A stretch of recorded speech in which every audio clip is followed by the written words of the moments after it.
and welcome to all our viewers in Nigeria and around the world to News Cycle on Global Television. It's coming to you live from the nation's capital, Abuja.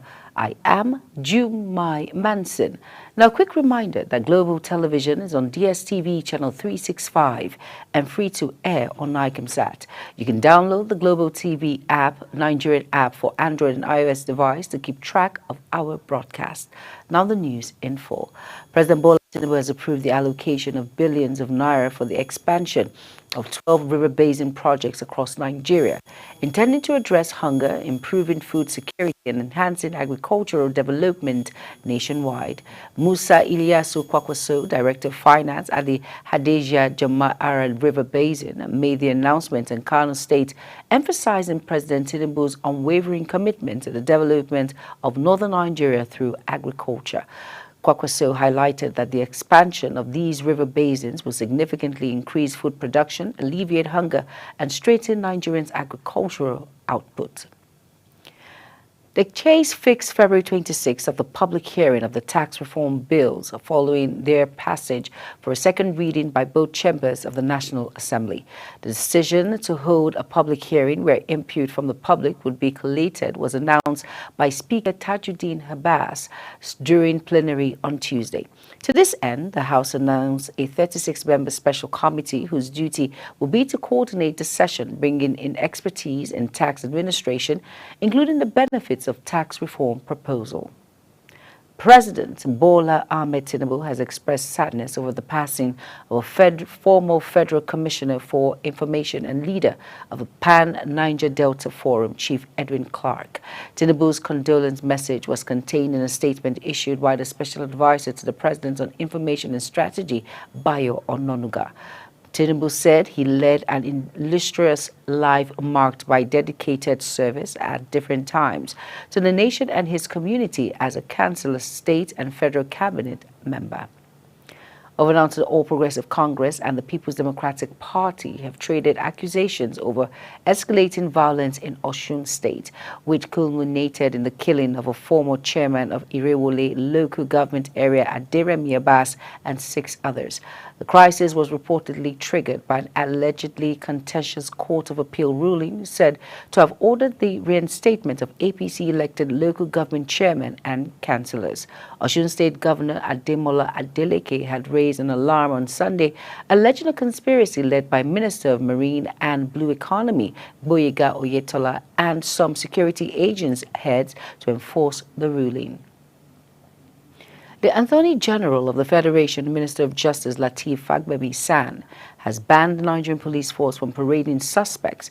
The force spokesman Muyiwa Adejobi said the police would issue a statement on the ban at the appropriate time. Speaking on the matter, human rights lawyer Femi Falana San said the practice of parading suspects was illegal.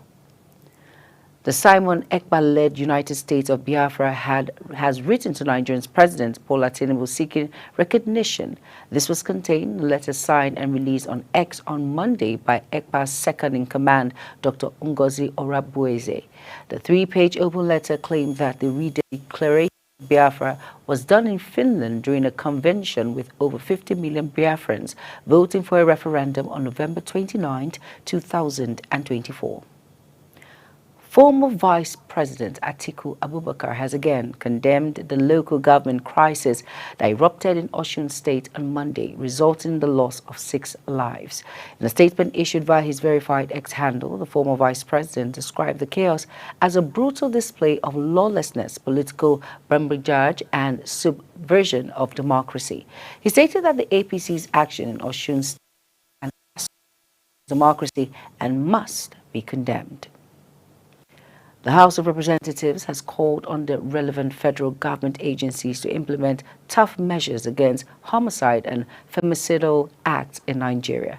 The resolution of the House followed the adoption of a motion during plenary moved by Rivers lawmaker Awuju Inobek Abote and 3 others. Drumming support for the motion, Abote noted that the right to life is a fundamental human right guaranteed by the Constitution, while homicide cases including murder, manslaughter, and other violent crimes leading to termination of life have been on the rise across the country, provoking public demand for justice.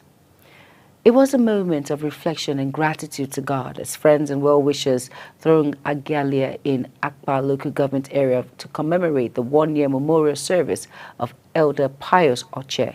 Felicity Indere reports that the event was witnessed the foundation laying ceremony of Pius Oche Memorial Anglican Church Akpa Agila.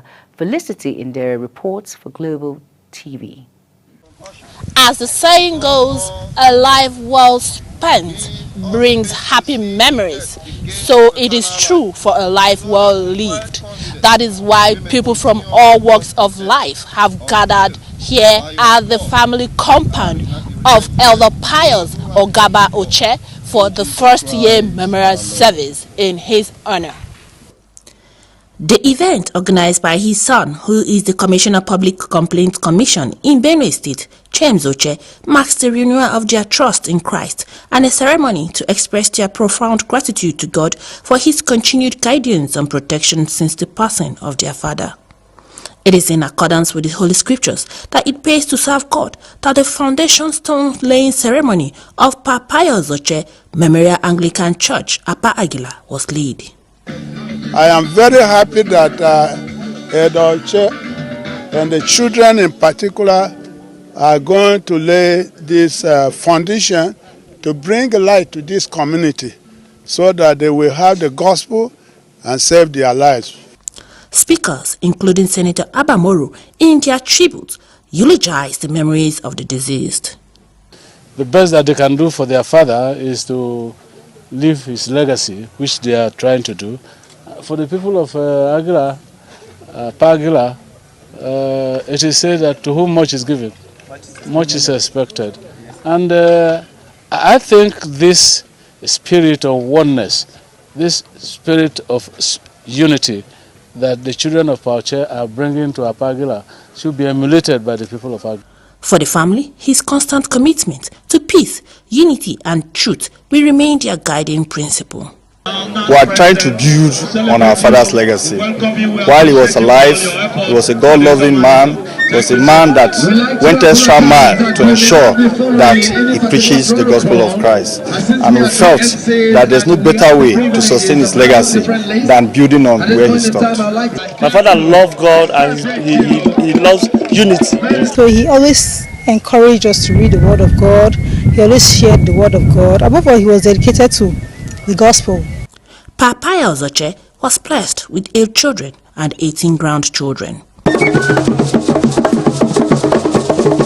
From Apa Agila in Ado local government area of Benue State, Felicity Indere reporting for Global TV News.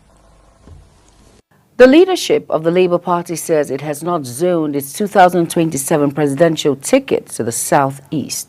The party's National Publicity Secretary, Mr. Obiora Ifo, stated this in a statement issued in Abuja.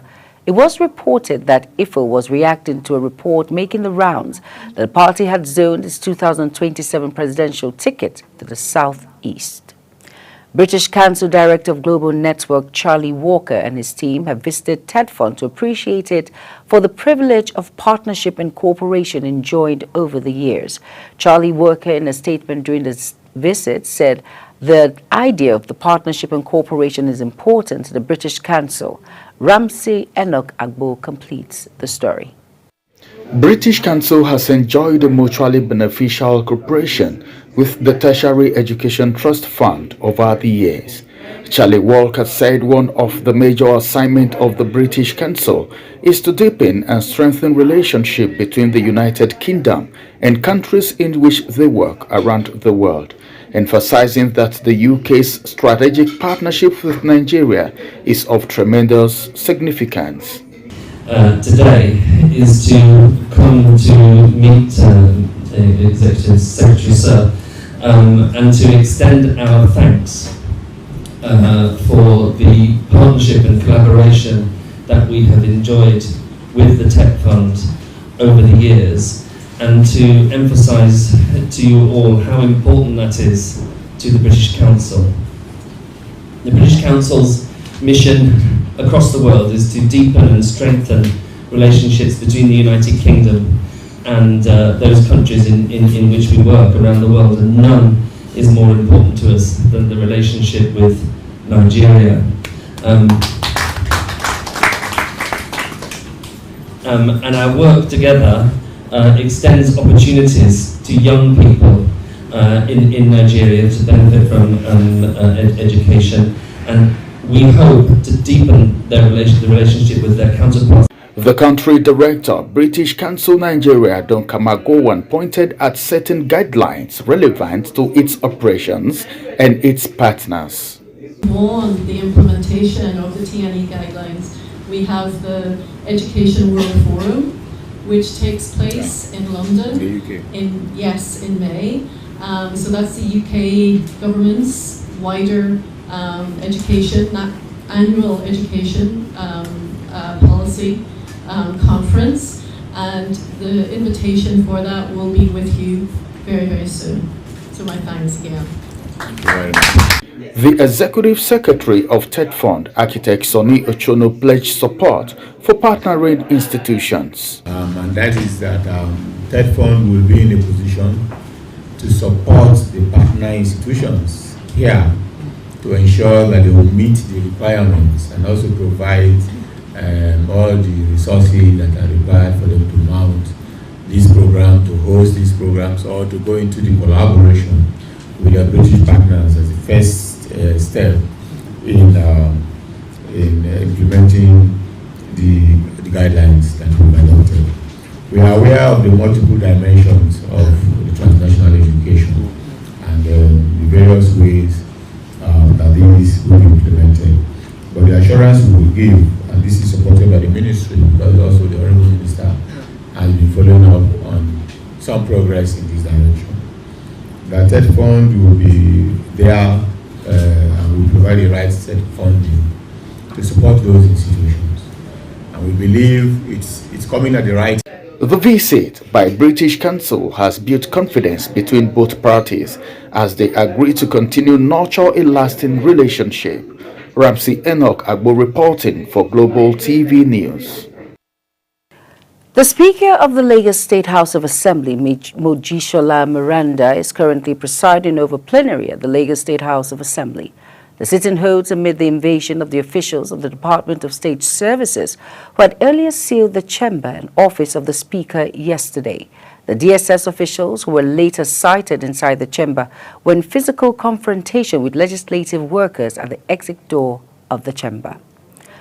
The Court of Appeal sitting in Ibadan has upheld the selection and installation of Oba Kandi Olaoye as the son of the Ogbomosho, overturning an earlier ruling that nullified his appointment.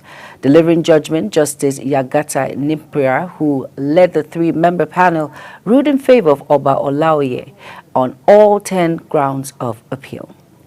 You are watching the live broadcast of News Cycle on Global Television, coming to you from the nation's capital, Abuja, where News Cycle returns. State action on business enabling reforms sanitizes commissioners of finance.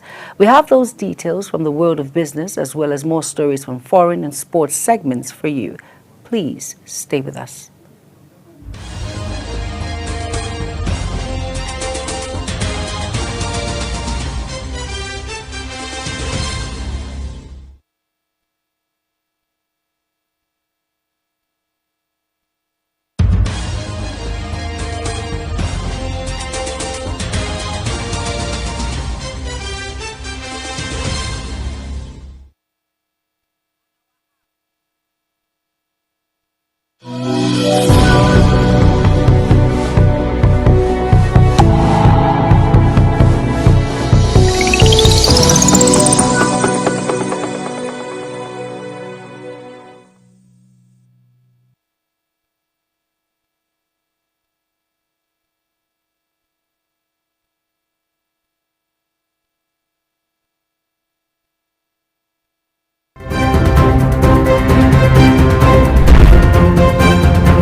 You're welcome back, and if you're just tuning in, this is News Cycle on Global Television.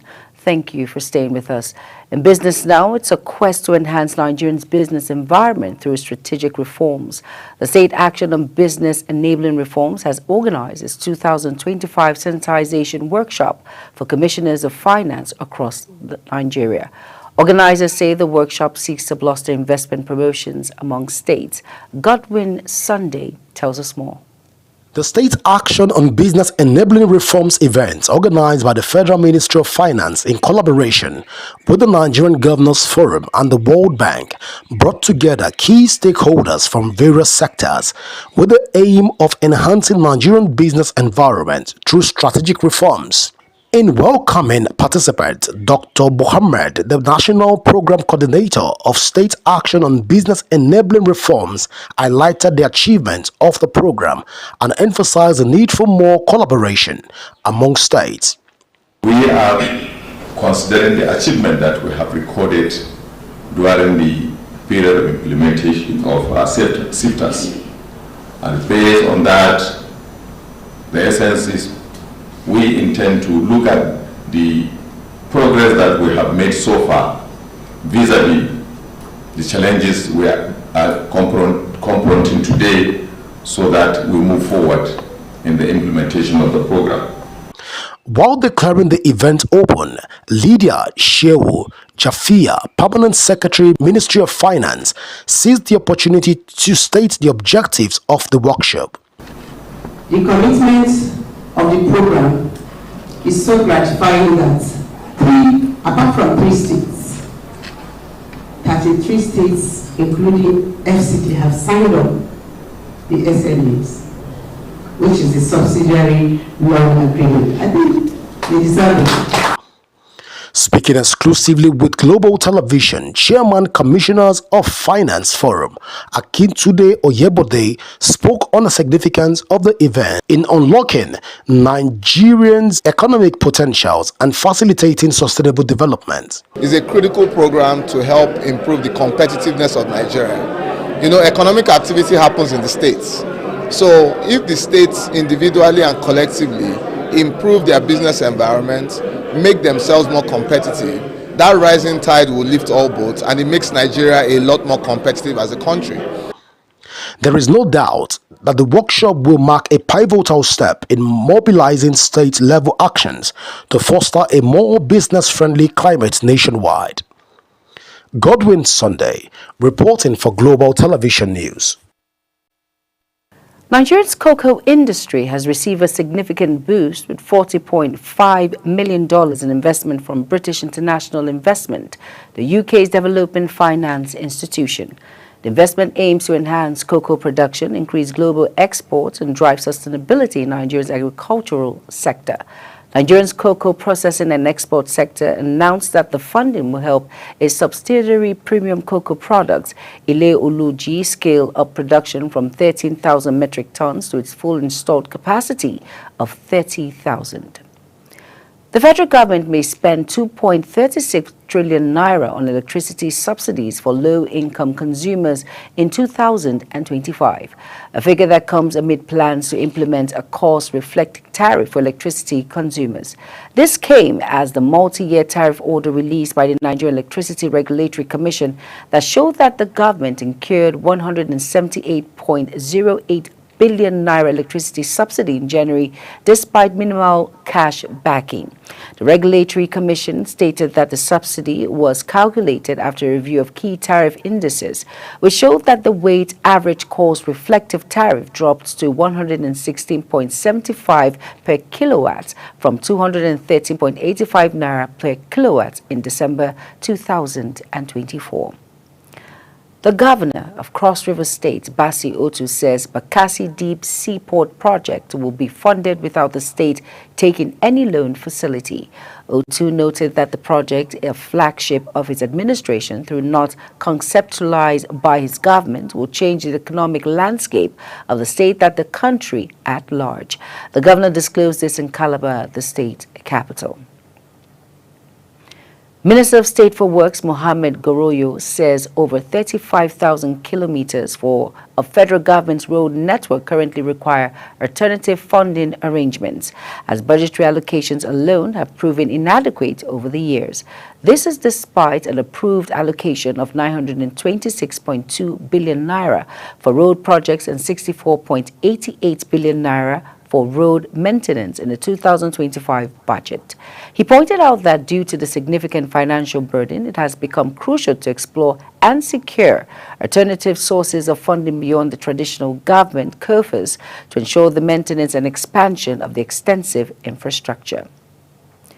U.S. Secretary of State Marco Rubio says the United States and Russia have agreed on a four-principle following talks that lasted more than 4 hours in Saudi Arabia, including appointing a high-level term to help negotiate and work through the end of conflict in Ukraine. Ukraine's President Vladimir Zelensky said his government knew nothing about the talks and would not participate. On our foreign scenes now, officials say all 80 people on board a plane which crashed and overturned while landing in Toronto have survived. The Delta Airlines flight from Minneapolis skidded off the runway with one wing on fire, and it came to a halt upside down as firefighters put out the flames. 18 people were injured, but only a small number are thought to be seriously hurt, and investigations are looking into what caused the crash. Overnight air defenses shot down 103 out of 176 drones launched by Russia, and Ukraine Air Force says. They were shot down over several regions, including Kyiv, where smoke could be seen rising from above the city. On Monday evening, residents of Kyiv were instructed to take cover by the mayor. Damage was reported in Kirovohrad, Kyiv, and Cherkasy. As a talk between the United States and Russia officials continue in Saudi Arabia, Donald Trump's special envoy for Ukraine, General Keith Kellogg, is holding separate meetings in Europe. His first was in Brussels with European Council President Antonio Costa and the leader of the European Commission, Ursula von der Leyen. Von der Leyen says the discussion was important, adding that they want to partner with the U.S. to deliver a just and lasting peace for Ukraine. On sports stories now, the Referee Development Committee of the Nigerian Football Federation (NFF) has suspended Wilfred Carway for officiating Nigerian National League (NNL) matches. The referee's suspension was contained in a statement released by the committee, saying the decision was taken due to Carway's questionable calls during the match between Solution FC and Godswill Akpabio FC played in Akwa on Saturday, February 15, 2025. Over now to Gaslow Rangers defender Leon Balogun has reiterated his desire to return to the Super Eagles while opening up on missing out on the last African Cup of Nations, AFCON, tournament in Ivory Coast, where Nigeria finished second. Balogun's last appearance for the Super Eagles was in 2022 during the country's AFCON qualifier against Sao Tome and Principe and Stade Alger in Morocco. He admitted that he has been left out of the team since then, most times due to injuries, but believed he was in good position to make a return as he continues to live up to expectations at Ranger. And that's it on Global Television News Cycle. A quick reminder that Global TV is on DSTV channel 365, on Star Times channel 276, and free to air on Nicomsat. Kindly follow us across all social media platforms now showing on your screen by using @GlobalTVNG. You can also download the Global TV Nigerian app for Android and iOS devices to keep track of our broadcasts. I am Jumai Manson. Thank you for watching.